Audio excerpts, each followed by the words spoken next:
مولانا صاحب سوال آپ کے لیے سوال کچھ اس طرح ہے کہ اس میں ہم دیکھتے بھی ہیں کہ ہمارے جو جتنے پاکستان میں جتنے بھی شہر ہیں وہاں پہ یہ رواج بہت زیادہ ہے کہ آپ کا ستارہ صحیح نہیں ہے، ستارے کی وجہ سے آپ کا شادی نہیں ہو رہا ہے یا آپ کا روزگار کاروبار نہیں ہو رہا ہے۔ تو یہ ایک بہن کی سوال ہے، تو اس نے پوچھی ہے کہ میری چھوٹی بہن کی شادی نہیں ہو رہی ہے، تو میں کسی علماء کے پاس گیا تھا یا مولوی کے پاس، علماء تو نہیں ہوگا، مولوی کے پاس گیا ہوگا،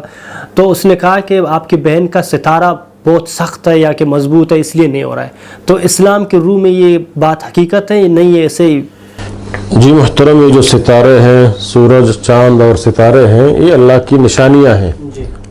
ان میں انسان کی قسمت کا کوئی تعلق نہیں ہے۔ اللہ نے ان کو دو مقاصد کے لیے پیدا کیا ہے، ایک تو یہ ہے کہ اللہ کی نشانیاں ہیں،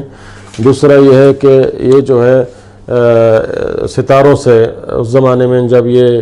راستے وغیرہ نہیں تھے سمندر میں، وہ ستاروں کے ذریعے سے معلوم کرتے تھے راستہ، مثلا مجھے کس طرف جانا ہے تو وہ ستاروں کی طرف سے جو ہے وہ اپنے راستے کو معلوم، یہ نہیں کہ ستارہ جو ہے اس راستے کو بتا رہا ہے، لیکن ان کو معلوم تھا یہ ستارہ جو اس طرف مصر اس طرف ہے یا فلاں علاقہ اس طرف ہے، کیونکہ اس طرف غروب ہوتا ہے، تو ان کو اسی سے تجربہ ہوتا تھا۔ لیکن یہ کہ میں کہوں اس سے میرے قسمت کا یا میرے شادی کا یا میرے کاروبار کا کوئی تعلق ہے، بلکہ یہ کفر ہے۔ اللہ کے نبی صلی اللہ علیہ وسلم نے کہا کہ بہت سے لوگ ایسے ہوتے ہیں جب بارش ہوتا ہے تو وہ کہتے ہیں مطرنا بکذا و کذا، یعنی ہمیں کون سے ستارے کی وجہ سے جو ہے یہ بارش ہوا تھا، تو وہ اس نے کفر کیا مجھ پر، یعنی میرے دین پر۔ اگر کسی نے کہا مطرنا بفضل اللہ،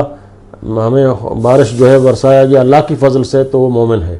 اور اگر جو کوئی بارش کو کسی چیز کی طرف جو ہے ستارے کی طرف یا کوئی اور چیز کی طرف جو ہے نسبت کریں تو یہ شرک اور کفر کے زمرے میں آتا ہے۔ جیسا کہ ہمارے وہاں بھی بعض رواج ہے کہ مثلا کوئی پرندہ جو ہے وہ آپ کے سامنے بیٹھ گیا اور پھر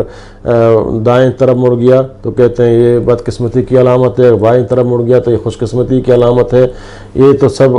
جھوٹے بات ہیں، اس کی کوئی حقیقت نہیں ہے۔ یہ سب تقدیر کے مسئلے ہیں، جو تقدیر جب اللہ نے لکھ دیا ہے کس دنیا کہاں سے اس کا شادی ہوگا کہاں نہیں ہوگا، یہ تو اللہ تعالیٰ کی تقدیر کا مسئلہ ہے، اس کو ستاروں سے کوئی تعلق نہیں ہے۔ لہذا ستاروں کے اوپر ایمان لانا ہے، ستاروں پر جو ہے کچھ جاتے دکھاتے ہیں کہ مثلا یہ برج فلاں ہے، یہ برج فلاں ہے، یہ برج فلاں ہے، یہ سب منگڑت ہیں، ان کے پاس نہیں جانا چاہیے اور اس کو یقین نہیں کرنا چاہیے، کیونکہ صحابہ کرام اللہ کے نبی صلی اللہ علیہ وسلم سے، صحابہ کرام سے نہ قرآن میں اللہ نے صرف یہ کہا ہے کہ میرے نشانیاں ہیں، اس سے انسان کی تقدیر کو یا انسان کی موت و حیات کو یا نفع و نقصان کو ستاروں سے کوئی تعلق نہیں ہے۔ یہ سب اللہ تعالیٰ کی نشانیاں اللہ نے بنائے ہیں، تو لہٰذا ان پر ایمان رکھنا فلاں ستارہ سے یہ مسئلہ ہوگا، یہ کفر کے زمرے میں آتا ہے، اس سے بچنا چاہیے۔